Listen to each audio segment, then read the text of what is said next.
Welcome back to day 2 of filming the Rockies, Llamas at Latitudes. Yesterday we trekked into the Paposia region of the Wind River Range, where we camped among a half-dozen mountain lakes. Today's venture, to ascend Coney Mountain on the opposite side of Upper Silas Lake and survey the valley. Using the crystal clear creek to orient our path to the lake, we pick our way through the valley, llamas trailing behind. Llamas make excellent pack animals for several reasons. One is that they don't require water for several days, and they require a low-protein diet, so they do well on mountain grasses. Another great thing about llamas is they're very easy to handle. For the most part, they tend to just follow you down the trail, and they let you know if something isn't right or if there's wildlife around. Most pack llamas can carry from 50 to 100 pounds of weight.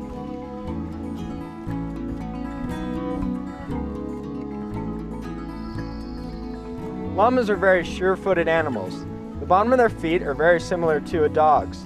They have a pad instead of a hoof because they're a member of the camel family, or genus llama with one L. Also, they're much lighter than a horse or a mule, so they don't tear up the track nearly as much.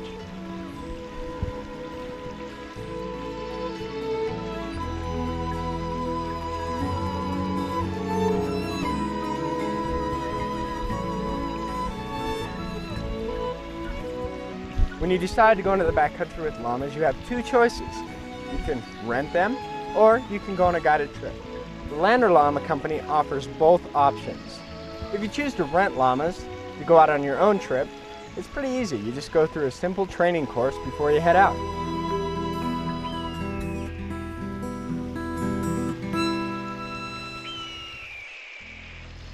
Reaching the lake area, we pick at the llamas, who promptly mark their new picnic area and sample the alpine buffet. While they relax, we push on into the sky. After passing the timberline, we begin to scramble over stone. High in the Wind River Range, wind and water have whisked away the soil, leaving mountains solely composed of boulders.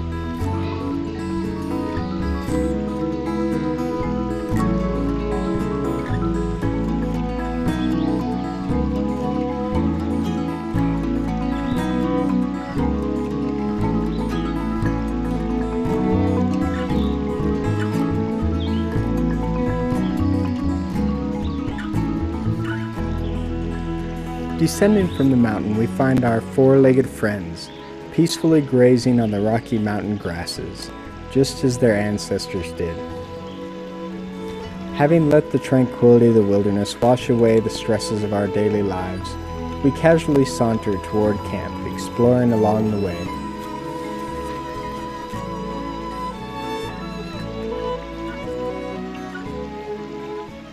Atlantic and I have found a cool little camping shelter that somebody built up next to Island Lake.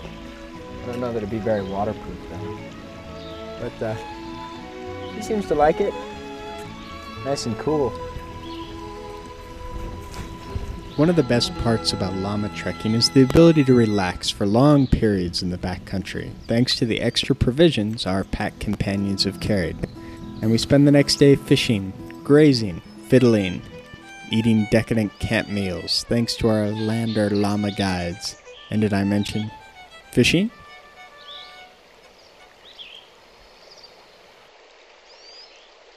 And now I'm headed 600 miles northward to Montana. My destination, the Flathead Valley, to visit with Steve at the Great Northern Llama Company.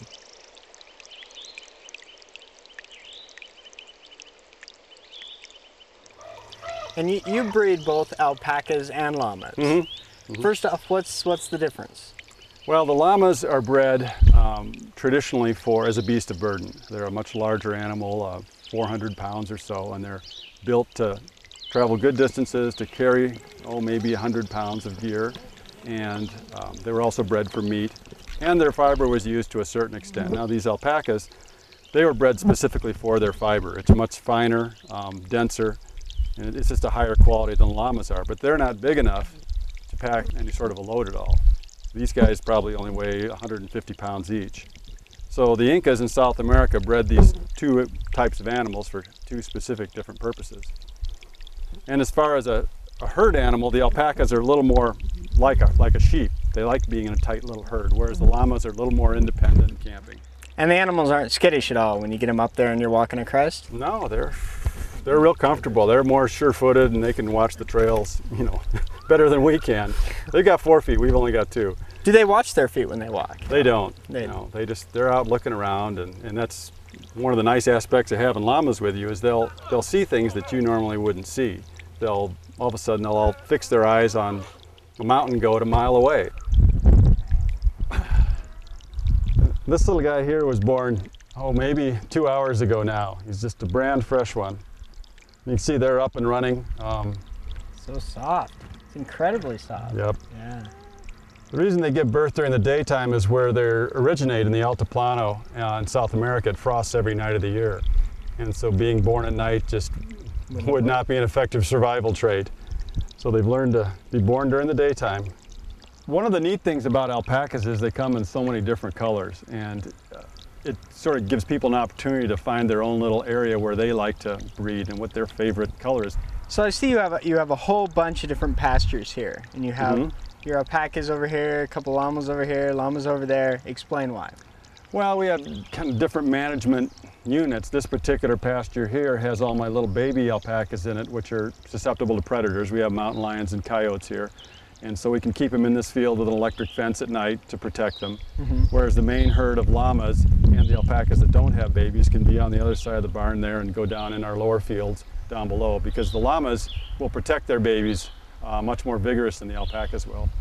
And then we keep our male llamas separated in another field and weanling babies in another field. And we also rotate pastures back and forth so we can graze one intensively and then get the animals off it and let it grow back up and have them graze another one. So llamas, alpacas, and camels are also a member of that same family, Camels, are they the not? same family, yep. And actually, interestingly enough, llamas would be considered native to North America.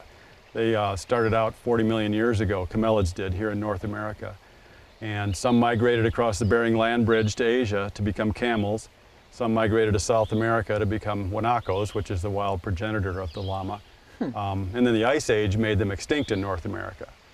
So if you go back far enough, they are native. Indeed. But now, for what people own in the United States, llamas are probably the most common, followed by alpacas, then camels? Is that?